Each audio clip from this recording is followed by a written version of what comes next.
bolaydy eken. Indi men hemmeler gorkudaryn.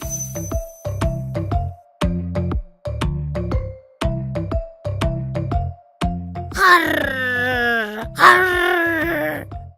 Men küçücük döw. Sen näme diýäň tükenjik? Ertir mektebe nikap ýasap barmaly. Menem iň gorkunç döw nikabyny ýasadym. Beýdi we hiç kimi gorkudyp bilmersiň. Aslynda gorkunç bolmak gerekmi-ka oglum?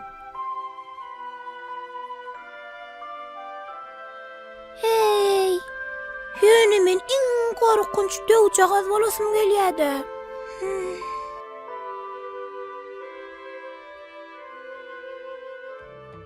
Har, men küçücük hem gorkunç döw jagaz, menden gork.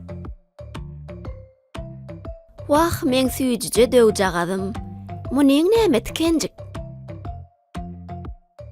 Näme? Gorkmadyň meçe? Hey, senden emmir gorkup bormy balam?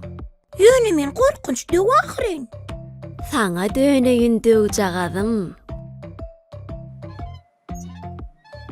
Har, men dünýädäki iň gorkunç döw. Gorkdyňmy? Hiç ýeli gorkunç däl tikenjik.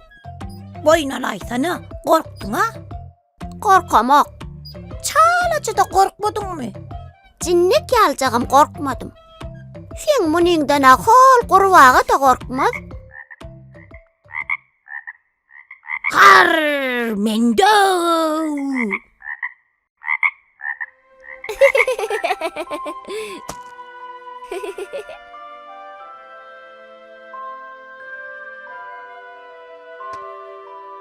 Vay, eçe! Döw! Oy, eýwak!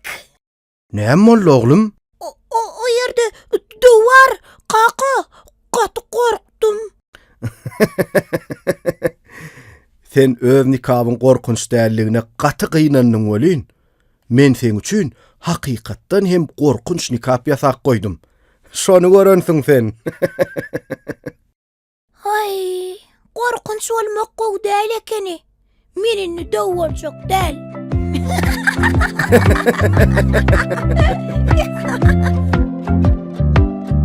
Ayçyk ağız yelimden dörüdülün eseri gowy görüp hemmeni şatlanaly öseli. Men küçücük döw jagaz, siziň ýakyn dostuňyz. Men küçücük döw jagaz, niçin menden gorkdyňyz?